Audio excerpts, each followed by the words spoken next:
Hello there, Mr. Smith. Hey. What are we talking about today? Our topic today is the one we attempted last week, and that is the Amber Heard Johnny Depp defamation trial. 2.0. 2.0. Thank you, Jake and Julia, and welcome to the Living Youth Podcast here on June 17th, 2022. I'm sitting here with my partner, managing editor for Tomorrow's World and LCG Publications, Mr. John Robinson. Hello, Mr. Robinson. How are you doing? Hello, Mr. Smith. I'm doing very well. Excited about recording our first podcast for the second time. That's right. I should explain. Now, some of you out there may have seen the sit down that I did with Mr. Mike DeSimone last week, which we published on our YouTube channel in place of the podcast. We're wanting to do those anyway. I think it's a great opportunity to sit down with different folks here at the headquarters building to talk about different departments and what's going on to help you guys and your families to be informed. However, that really was a plan B. We had recorded based on a recommendation made to us. In fact, now it's 2 weeks ago, but it was really just a couple Sabbaths ago.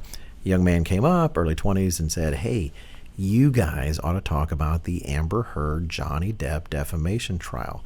He said they appreciated the one we did on the Oscar podcast, that we talked about that, the slap at the Oscars, and thought this also would be beneficial. And I remember Mr. Robinson and I were right next to each other at the time, and both of us felt the same way. It's like, oh yeah, there's definitely some worthwhile things to talk about.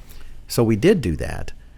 We talked about it for, actually it was long. I think it was longer than this one's going to be. We're hoping to be a bit more self-controlled this time.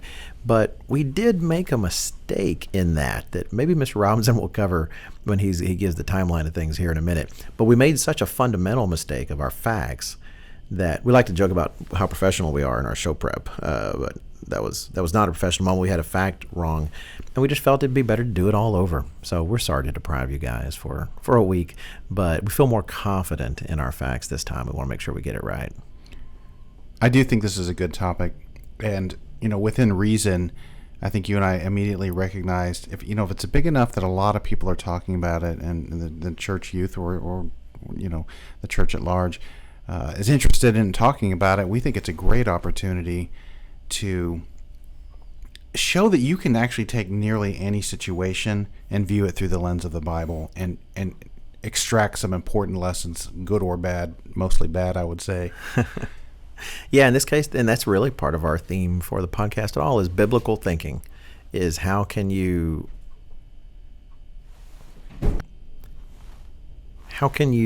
think about things biblically? We want to think about things in news, culture, current events. We want to think about them biblically, not just like everybody in the world is thinking about them. So when this was brought up, Mr. Robinson and I kind of glanced at each other and thought, boy, that's a great idea. People are talking about it.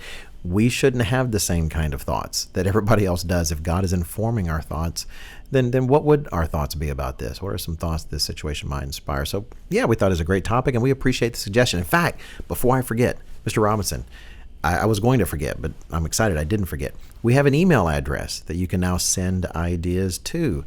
If you have feedback about the podcast, if you have ideas for future podcasts, if you have a Bible question you'd like us to cover, you can send that to podcast@livingyouth.org. podcast@livingyouth.org. We can't guarantee we'll go over all the topics that are sent or all the questions that are sent, but at the same time, we would love your feedback, and those emails go straight to us. So anyway, I want to get that out there. Mr. Robinson, can you take us into this tragic topic? You have a timeline assembled for us, is that correct? Yes. So for those who may be less familiar with this, which would be probably most of the parents, just because we have more sensible things to do than exactly. Although you and I did talk about how, to be fair to everybody, I can understand why there's some interest in this, and just like the OJ trial had got a lot of attention. I paid attention to that. Yeah, I don't want to be too dismissive of it because this is a popular individual, and honestly, you couldn't avoid it. It was constantly being added to my Twitter feed and such. But yes, it might be helpful to have a timeline. Okay. So in 2009, Johnny Depp and Amber Heard met on the set of the film The Rum Diary. Already sounds like a bad start with a title like that.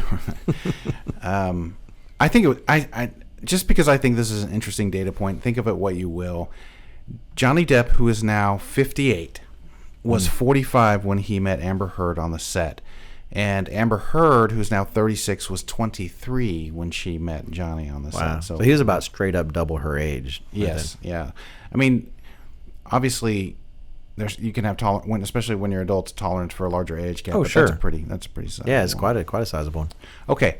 So then, a few years later, in 2012, Johnny Depp splits from his love interest and the mother of his children, Vanessa Paradis. It kind of looks like you would say Paradise. By the way, this is the root of the error. I was not careful in my show prep, and I assumed that they were married because I knew Johnny Depp had been married before, and I assumed that he was married. But he was never married to this woman. They were together for 12 years. They had two children together. Yep. Never bothered to actually make it official and get married. Right, and Mr. Robinson sounds like, it was all his fault. It is. No, I'm just kidding. We both made that mistake, and we just continually referred to that as if it were a marriage, and it wasn't. And so we didn't want to put out a podcast in which we got such a fundamental detail wrong, so this is why you're getting 2.0 today. It's too early in the podcast life to kill our credibility. Okay, so then even a few more years later, in 2015, Johnny Depp and Amber Heard get married. So then they had been dating, in those intervening years. Okay, just a little over a year later, in May of 2016, Amber Heard files for divorce from Johnny Depp. So that was pretty fast. Then in just a few days later, also in May of 2016, Amber Heard files a restraining order against Johnny Depp amid allegations of assault. In the restraint order, there's a quote where she says, Heard, speaking of Depp, he has a short fuse. He is often paranoid, and his temper is extremely scary for me, as it has proven many times to be physically dangerous and or life-threatening to me. And so you're already beginning to see the seeds sown of what Depp took exception to. Okay, moving along. In December of 2016, so a little over 6 months later, Amber Heard pens an open letter for Porter magazine addressing domestic abuse just generally. I think steering clear of actual allegations against Depp. April 2018, The Sun, it's a British tabloid, publishes an article entitled "How Can J.K. Rowling Be Genuinely Happy Casting Johnny Depp in the New Fantastic Beasts film," which he was dropped from. Depp sued the British tabloid The Sun, he did not win that case. Then in March 2019 in the U.S., Johnny Depp sues Amber Heard for defamation. Here's a little more detail. Depp sued his former wife for defamation over her 2018 Washington Post op-ed titled "I Spoke Up Against Sexual Violence and Faced Our Culture's Wrath," in March 2019, requesting punitive and compensatory damages in the amount of $50 million. According to Depp's team, the op-ed depended on the central premise that Miss Heard was a domestic abuse victim and that Mr. Depp perpetuated domestic violence against her.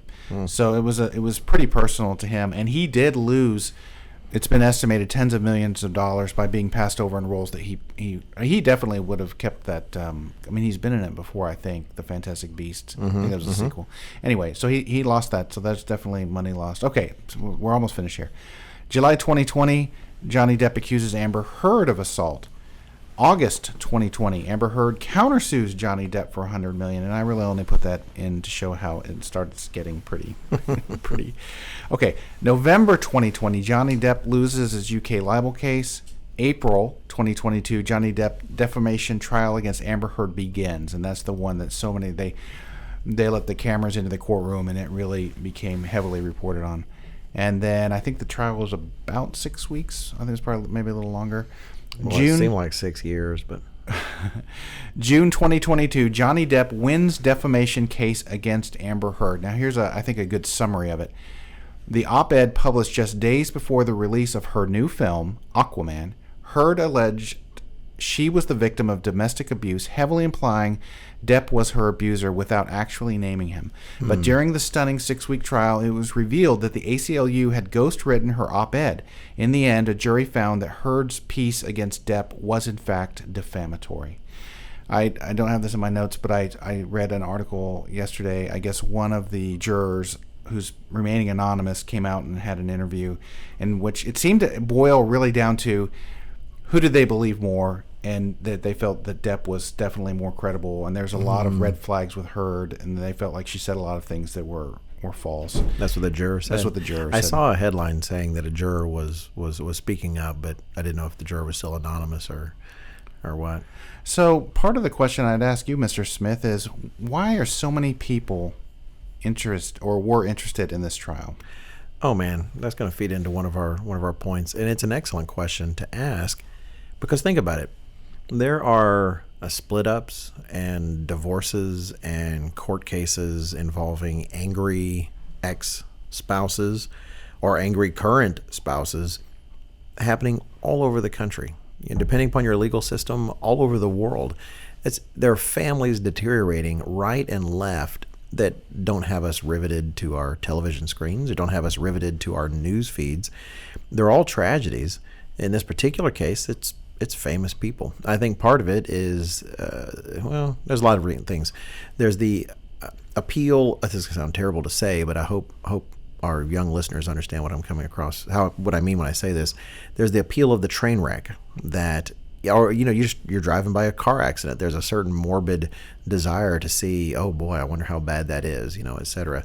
There's also the appeal of seeing people who are generally more successful than you be not so successful. There's also a circus element. But if you look at it in general, it seemed like most people were drawn in just by the drama and even rooting, for a team. Yes. It was almost like a sport competition. And we live in a society where, certainly this particular time, everybody wants there to be a villain and a good guy. And so they want to go and see is the villain going to win? Is the good guy going to win? You had people that were extreme pro-rights, pro-women's rights activists. I'm not trying to say women don't have rights. I am trying to say there are some extreme versions of that, such as when the Me Too movement was beginning there. One of the slogans was, believe all women. And even a lot of women were pushing back on that, saying, well, no, I know a lot of women I don't believe, and I'm a woman. You can't just say believe all women. Of course, they were trying to say there's a lot of women who aren't believed who should be, but there were those that they didn't, before it was all done, they'd already decided who they wanted to win, who they didn't want to win. And a lot of it's almost like reality television. You're watching Survivor or something like that, and you've got the people you're rooting for, the people you aren't. So there's a certain pull to it from that perspective, to be sure. What about yourself, Mr. Robinson? What do you think was appealing? Well, when I actually took the time to think, what do I actually think about this case? And this will sound like it is what it is. When I actually started thinking about it from a biblical perspective, truly, and the first thing I recognized is these are just two carnal people, and so it's like a history podcast I listened to, where in the introduction to the podcast, because it was about the Spanish conquering of Mexico and the Spanish finally defeating the Aztecs. And he says up front, he said, you can't really look at this as the good guys versus the bad guys. He says, this is really the bad guys versus the bad guys. And after he was finished with the podcast, it was like 3 or 4 of them, he was right. Man, there was so much evil done on both sides. And so I would say the first thing I think of with Heard and Depp, in terms of, as you mentioned, Team Depp or Team Heard, we don't actually want to be on either one of those teams, because it was kind of the bad guys against the bad guys when you look at it spiritually, from a biblical perspective is probably a better way. Then the other thing I thought of, we've been systematically, pick your timeline, certainly last 20, 30, 40, 50 years, an undermining of Western civilization. And by that I just mean that to one degree or another, Western civilization was found on top of a Judeo-Christian ethic. And even if though it's clearly been done imperfectly, and it's not like we're keeping the Sabbath, everybody kept Sunday, so there's mistakes, but it did, living by something that passes for our godly lifestyle, kept some boundaries around us, some very healthy boundaries. And what we've done in the last 30, 40 years in particular is decided that those boundaries are old and outdated. We don't need to follow them anymore. The idea of an actual marriage that's a covenant that's being bound in, you're being bound in a covenant that you should observe, that's kind of old-fashioned. And so we're left with where we've, I think this comes out really clearly in the Depp Heard thing. especially when you see some of the quotes from the case. Johnny talks about his first meeting of Amber, and wow, I've just had these amazing feelings. It was something that I thought maybe I shouldn't be feeling. It was this idea of forbidden love. Once we've removed the boundaries that God has put in place to keep us safe and to protect us and to keep us from making errors that are in many cases made in ignorance because we don't know better. Like without God's law, we wouldn't understand a lot of things, and when we don't. Right. But once you remove all these boundaries and the idea that you need to be in a committed relationship that's, a covenant relationship, and removed it, all that we're really left with at that point is what we feel in our heart, what sounds good to us, what feels good to us, and that is the thing that's driving us, and we've cast off any kind of restraint. And so that reminds me of a scripture that's definitely in the top 10 for me, memory scriptures, which is Jeremiah 17:9. The heart is deceitful above all things and desperately wicked. Who can know it? It's difficult to summarize, in my opinion, some of what was motivating Depp in particular, than that. He doesn't believe in biblical values anymore. Even values that we espouse as a society historically in Western civilization.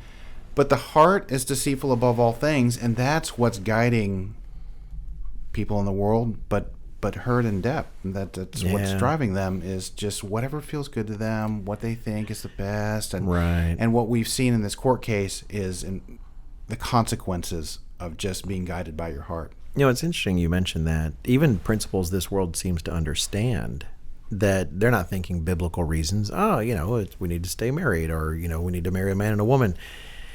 They'll think they're principles, but then emotions get high, wanting things to be different. And there was a great video clip I saw motivated by this sort of what Matt Walsh has asked about what is a woman.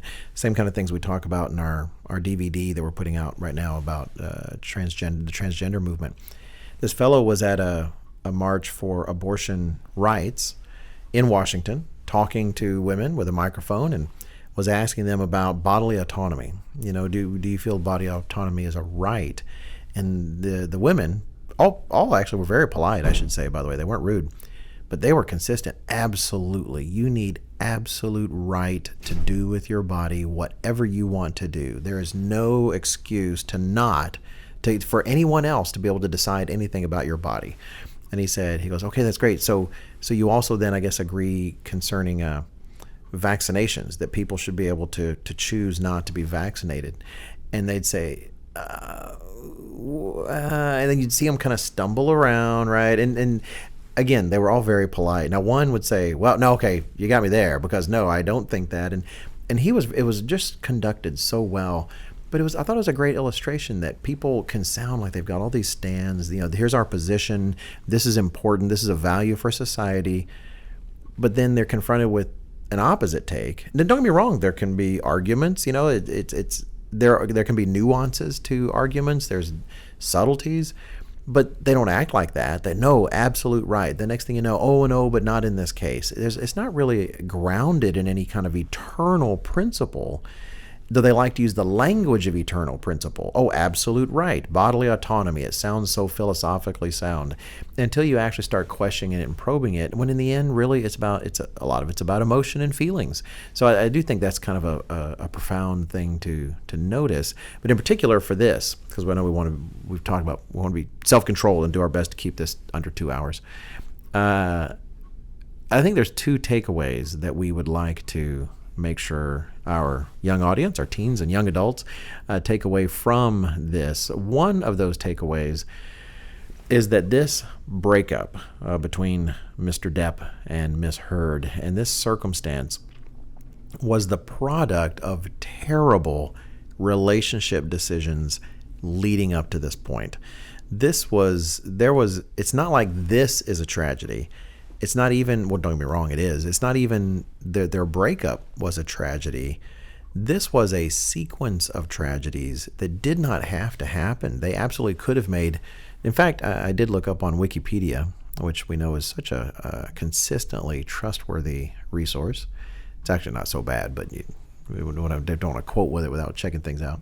We use it in editorial every chance we get. You know what's great about Wikipedia when they do their job is the footnotes are fantastic. If you see something and you see the footnote, you can go find the footnote and actually see real life information just to make sure it's accurate. Sometimes you check out that footnote and you find out it's not trustworthy. But I think their summary, as best I can tell, of say Mr. Depp's romantic history, it seemed pretty decent. I had mentioned that he married makeup art. By the way, I should say somewhere in here, we have no personal animus about either of these two people. It'd be wonderful if either one were called in this life to understand the truth. It'd be wonderful if, of course, if not, there's the second resurrection. But who knows? They could be called and have learned life lessons and could leap ahead of me spiritually. None of this is personal. But facts are facts. Let's see. He married makeup artist, I won't say her name, but a particular woman from 1983 till 1985. And then the late 1980s, which I guess this marriage clearly ended because in the late 80s, he was engaged to two other actresses. I'm assuming not at the same time. I guess you shouldn't presume. Hard to say. Hard to say. I won't mention their names. They're pretty famous. Jennifer Grey and Sherilyn Fenn. And then he proposed in 1990 to his co-star in Edward Scissorhands, Winona Ryder. And then that's actually when he chose to get a tattoo, Winona Forever, which Winona was not forever. They broke up, which he then changed the tattoo to say Wino Forever. So that's the more accurate one, possibly. Yeah, that might be the more accurate description. It definitely was more accurate than Winona Forever because that was not forever. And then between 1994 and 1998, Wikipedia says he was in a relationship with English model Kate Moss, another famous person. Following his breakup with her, he began a relationship with French actress and singer Vanessa, and we do apologize, ma'am, we didn't look up how to say your last name. We should have owed you that respect. It looks like Paradise. It could be something else. Well, I mean, if it's French, I think it would be Paradis. Paradis? Like the eyes Paradis? is with an E sound. Thank you. I hope if we have any listeners in France, feel free to email us at podcast@livingyouth.org. Let us know what we got wrong. But that's where he was filming a movie then, and he met her, and that's the relationship that produced two children. They have a daughter and they have a son. And this is where it's interesting. He made this comment about that. They give a quote here from him concerning that relationship and his children. Speaking of his relationship with Miss Vanessa Paradis, he says, "You cannot plan the kind of deep love that results in children." And then he talks about fatherhood. Fatherhood was not a conscious decision. It was part of the wonderful ride I was on. It was destiny. All the math finally worked. There's so much wrong about that. Let me just say this. Fatherhood and motherhood happens all the time without people, planning on it, right? And there's people that plan on it and it just doesn't happen. But this idea, it couches it like, oh, now it's something significant because there's children. No, it just means biology works, and there's children. It's amazing how we can couch some of our decisions in this language that makes it seem grand and makes it seem profound. But how deep was that love? Well, next thing you know, he kisses Amber Heard on set, and suddenly the feelings, as you were saying, start taking him someplace else. That wasn't depth. That was chemicals, and that was chemistry, and that was definitely not something as profound as it is there described. Well, that again, that's reminding me of the Jeremiah 17:9 because he's just guided by his heart. What does God say about that? Well, it's a little deceitful because it just has you pursuing your lusts, frankly, in many instances, and it goes on to say, "Who can know it?" Which is, I mean, I think there's songs about the great depth of the mystery of the heart, and right, we don't. It's just I don't even know what words to put it in. But let's just say the Bible tells us that's not a good way of making your decisions, is purely by what seems good to you. Right. And what your heart tells you to do. And I know that some people, man, they really believe in that. Well, what does your heart say? Follow your heart. Absolutely. Absolutely. And the thing is, Jeremiah 17:9 has an answer to it. The very next verse 10, it says, "The Lord weighs the heart." That's why we don't want to just rely on our feelings. We want to rely on principles that God provides that are true all the time. And we want to seek out his advice. We want to seek out his influence because he actually understands not just how the world works, how he designed it, but he understands us as well. So you look at their lives, there's a And to a certain extent, I'm not holding this against them in this way.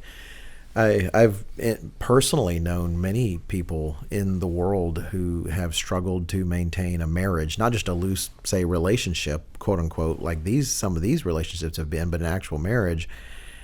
And there's a certain sympathy for the challenges they've faced because they don't have the benefit that we've been blessed with in terms of instruction that God gives about how to be married.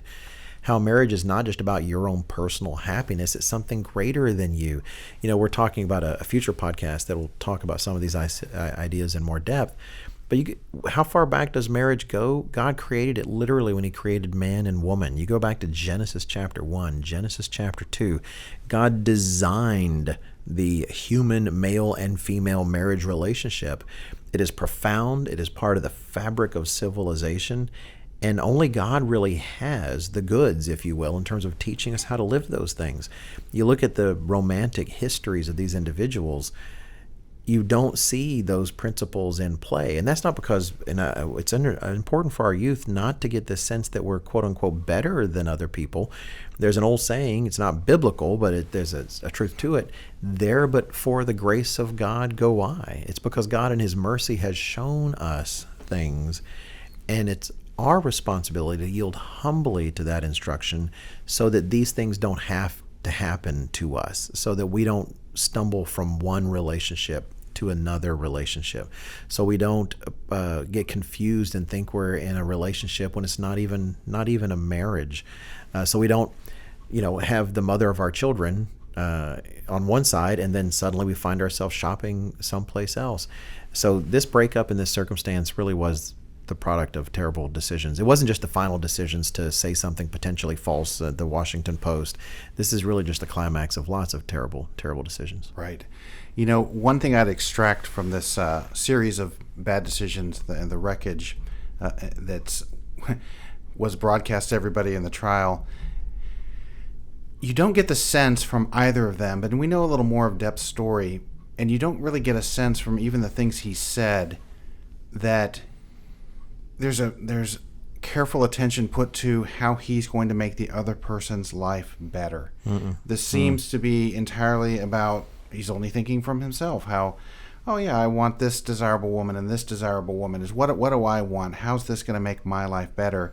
And not really doesn't seem to be putting a lot of thought into, oh, well, I also need to fit into this person's life. How can I make their life better? With the biblical understanding we have and how much the church teaches and exhorts us to live as close to the biblical standard as possible, and so we have a lot of instructions around marriage and what's expected out of a husband and a wife. Even with all that going for us, a marriage is a lot of work, and it can be very difficult, especially up front as you're like blending two lives together. Right. It's a lot of work, it's a challenge, and it's difficult to do. And I find myself, I've been married 25 years now, and I constantly, as I'm talking, especially as I'm talking to younger people, where we're just in a conversation, not even attempting to try to, share wisdom or anything. I was like, well, I made that mistake for the first 15 years of my marriage. I mean, how many times I didn't talk oh yeah, that was a problem for a year or two before I figured out and I needed to do this or that or the other. Right. It was 5, 10, 15-year lessons. And I'll admit right up front that the mistake a lot of us make, I think, and I did this for sure, is when I got to the age where it was a good marriable age, and I thought, I need to find my wife and I need to take the next steps in my life and eventually want to have a family. And so, I meet my wife, and all I'm thinking about, really, if I'm honest, is how she's going to fill in my life and what she's going to provide for me to complete me. And I didn't really have as much thought as I should towards what I'm going to do to make her life better and how I'm going to fit into her life. And that's, I would argue, that was the next 25 years, which is why, we might touch on this topic too as well, the idea of why God hates divorce. And we need to have bracket that with some caveats and some context. Right. But just the thing that jumped out to me at first in my own experience was some things are not resolved or lessons learned unless you can't get out and you're in it long enough. And so many lessons I learned was, my wife and I will give us credit for this. We knew we were in it for life. That's it. That's how our parents were. That's what we grew up with. That's what we were used to. And so who knows what would happen, I suppose. But we never, ever had the idea that if things don't work out, we'll go somewhere else, or I guess we fell out of love, that kind of thing. No, it's like, after 15 or 20 years of the same problem recurring, hey, maybe it would be less pain to resolve the problem than to continue to not address it and just move on with our life. So, my point is, in all this story and all this trial, you don't get the sense that we're even close to a proper relationship paradigm wherein each person is trying to make the other person's life better and figure out how to blend their lives together. There's more of a focus on what is making me happy, which kind of goes back to the point you originally made. In fact, I see that in his quote here when he talked about this particular relationship with Miss Paradis, as we believe that may be how her name is pronounced. At this point, let's really hope Let's go with that. Where he talks about how this relationship now was part of the wonderful ride I was on. It paints all these past relationships as almost like it's an amusement ride. There's this wonderful, there was this relationship and that one, which really is someone who's kind of describing a circumstance he doesn't even really feel that he's completely in control of. You're just kind of along for the ride, and is very much a focus of the ride I was on. It's like it's all about my journey. When you're about to get married, you need to think, and I totally agree. I married, it would be, in fact, less than a month will be our 30th anniversary. And I definitely was not thinking enough of how is this marriage going to impact her journey for the rest of her life, which I do like to say. I remember some of the prayers I made that night right before we got married. And I will say I was cognizant of it. But of course, you're young, right. and how can you fully grasp how much it really is going to have an impact? But you have to have at least starting place where you're looking for it. There's a certain pleasant naivety in every beginning marriage. Okay, so I had another thought about this. Oh, sure. So very clearly, these two are celebrities, right? And so that played a lot into the interest of the trial and the kind of the circus. I would call it a bit of a circus that played out in front of us, and we could watch it.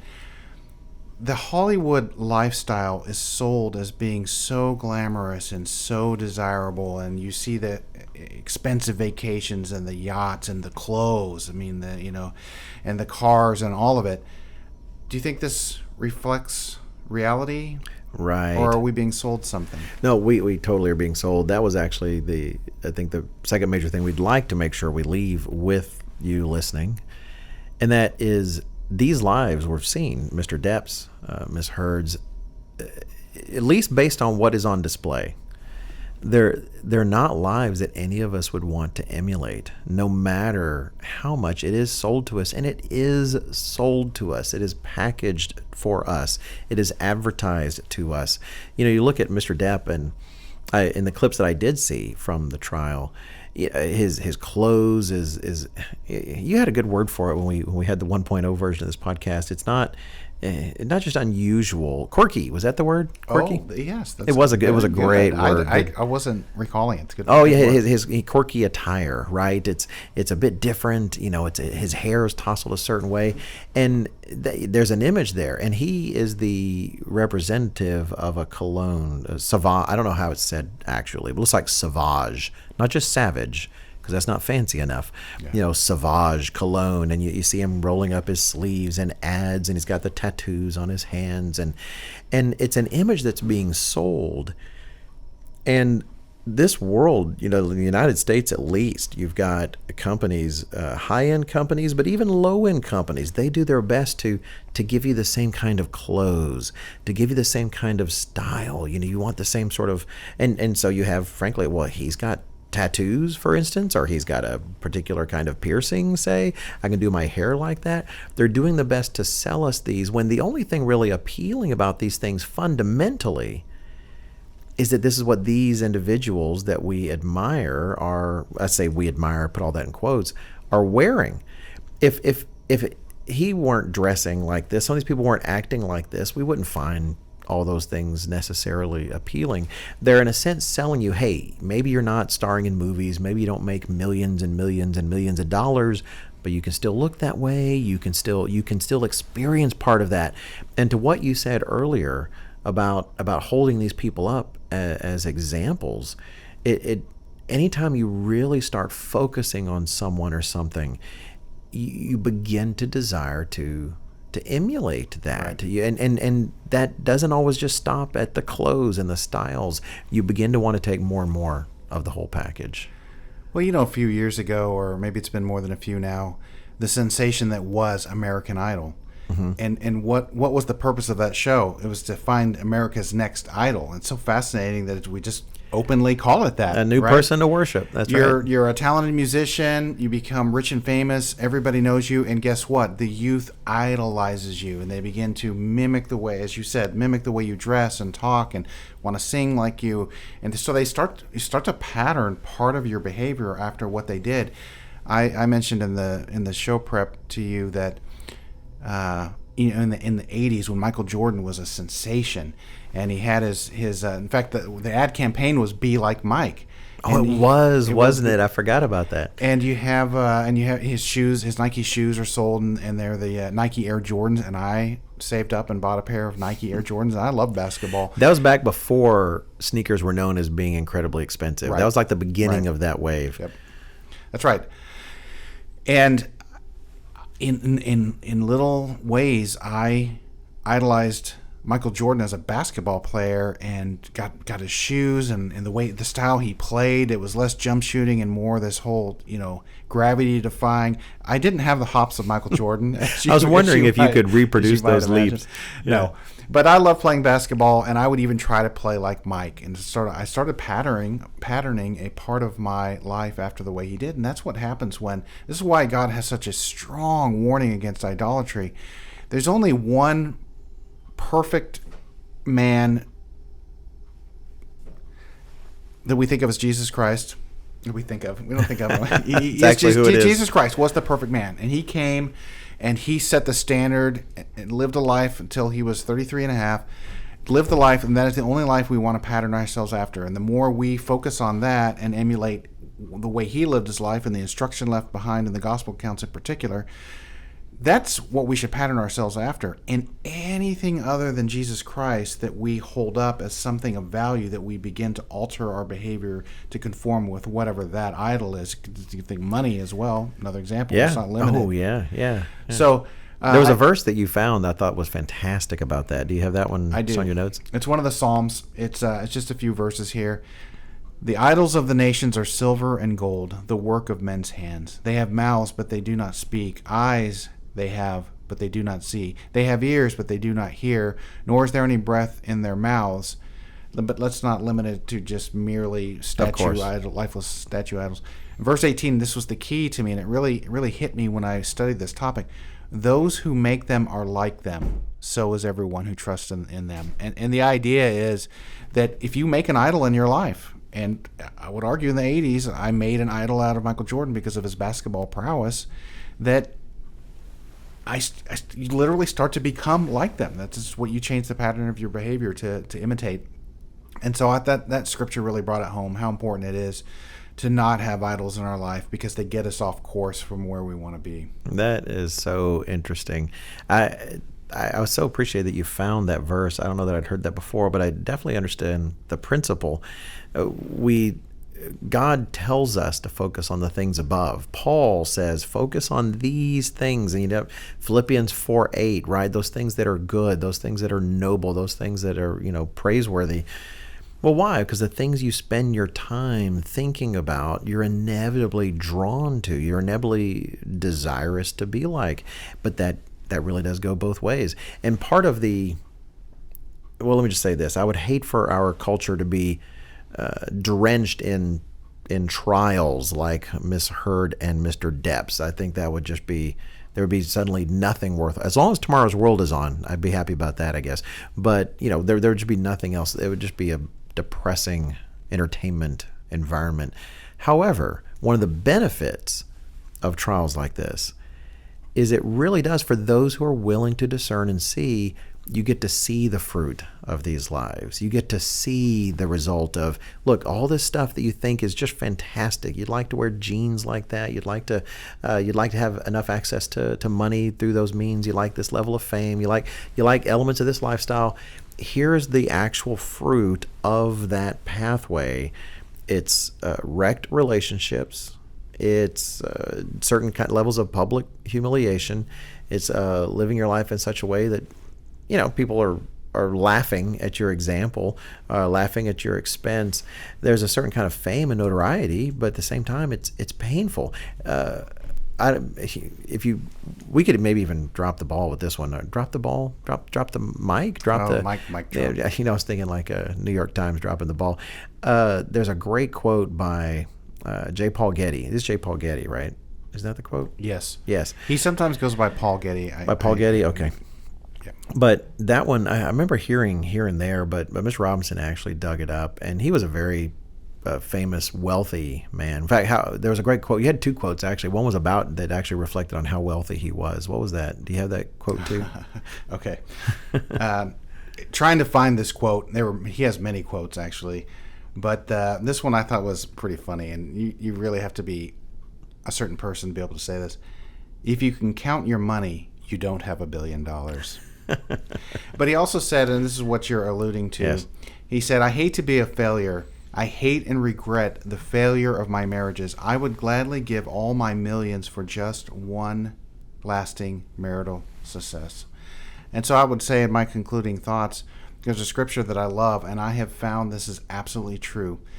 He who finds a wife finds a good thing and obtains favor from the Lord. A godly marriage is a blessing and one of the most gratifying things you can be a part of, and it's brought so much. I feel sorry for Johnny Depp and Amber Heard, because deep down somewhere they wish they could have a committed relationship with somebody that they could love and grow old with, and they don't know how to get it. Or they either consciously wish they did, or even if they don't, there's a longing in them that is not being satisfied because they've chased so many artificial substitutes. Exactly. So, getting married, working on your marriage, forming a bond with another person that's almost unlike anything else that we'll experience in this physical life, and then having children through that process is very, very fulfilling, and they have not chosen to pursue it, at least not properly, and they've suffered immensely from it, and they don't get to enjoy the pure joy it is of having a good and enjoyable marriage. Like you said from the very beginning, this is what happens when you just follow your heart from place to place to place. It leaves a wreckage within your life, and it leaves a wreckage in the lives around you. Smith and Robinson.